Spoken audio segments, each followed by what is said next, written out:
Donald Trump launched his third bid for the White House, and already his campaign and the Republican Party are being tested as he refuses to disavow the anti-Semitic and racist part of the party that he has aligned himself with for years now. Trump has been endorsed by just a single Republican senator for this third bid, Alabama's Tommy Tuberville. On the House side, his supporters include people like Matt Gaetz, Marjorie Taylor Greene, and Paul Gosar. So now, Trump is testing the limits of his ability to be a relevant political figure. And he's testing the limits of the Republican Party as he yet again embraces this extremism and anti-Semitism. After the rapper Ye, formerly known as Kanye West, lost lucrative partnership with Adidas and others because of an anti-Semitic tirade, Donald Trump still welcomed him to Mar-a-Lago for a pre-Thanksgiving dinner. And Kanye brought along Nick Fuentes, a prominent white supremacist, Holocaust denier, and anti-Semite. Trump has claimed not to know who Fuentes was, but he has not yet disavowed either Fuentes or Ye. Instead, Trump recorded a video expressing solidarity with the mob that attacked the Capitol on January 6th. He did that earlier this week.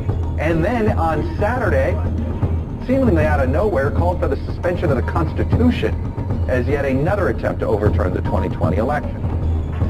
And we begin tonight with a terrifying concept that is currently our reality.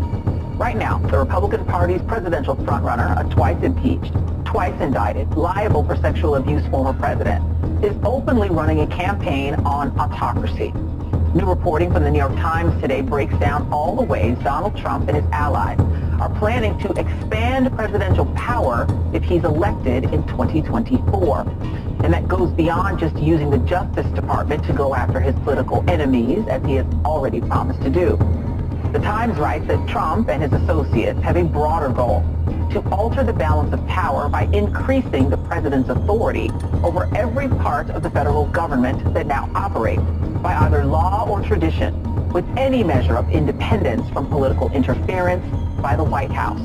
That includes bringing independent agencies like the Federal Communications Commission, which regulates the media, and the Federal Trade Commission under direct presidential control, reviving the practice of impounding funds, refusing to spend money Congress has appropriated for programs the president doesn't like, and stripping employment protections from tens of thousands of career civil servants, making it easier to replace them if they are deemed obstacles to his agenda. Now, all this is not a secret. It's happening not behind closed doors. They've been openly broadcasting this plan at rallies and on Trump's campaign website. But now, some of those directly involved in this multi-million-dollar operation have been saying the quiet part out loud. Russell Vought, who ran the Office of Management and Budget in the Trump White House, told the Times, quote, "What we're trying to do is identify the pockets of independence and seize them." While John McEntee, a former White House personnel chief, said, "Our current executive branch was conceived by liberals for the purpose of promulgating liberal policy. There is no way to make the existing structure function in a conservative manner. It's not enough to get the personnel right. What's necessary is a complete system overhaul." And it's not just Trump's campaign shop. There's a network of conservative groups who are backing this effort, like the Heritage Foundation, the organization that's been shaping Republican policies since the Reagan administration, not to mention the Supreme Court.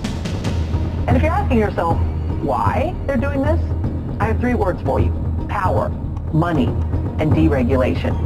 The Times writes, the agenda being pursued has deep roots in the decades-long effort by conservative legal thinkers to undercut what has become known as the administrative state.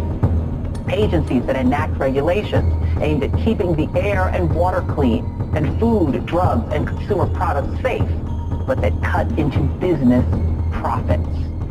And their plan to dramatically increase presidential power is all under the legal guise of the unitary executive theory, which should sound familiar. Is this idea that because the executive branch is headed by a single person, that person, the president, is the ultimate policymaker. Supporters of this theory believe Article 2 of the Constitution makes it so that the president is essentially immune to checks and balances from Congress and can, as Donald Trump has said, do anything he wants within the executive branch, and no one can stop him. This is not a novel concept. Reagan administration lawyers developed the theory to advance their deregulatory agenda. and George W. Bush's administration floated it after 9/11. But what Donald Trump is vowing to do is to take that to the next level. With the help of conservative billionaires, he's essentially running for office on the idea of turning the presidency into a dictatorship. Now, none of this is surprising. It is incredibly alarming, especially considering that Trump remains the Republican Party's frontrunner, which very well means that the 2024 presidential election may determine whether or not the United States of America remains a democracy.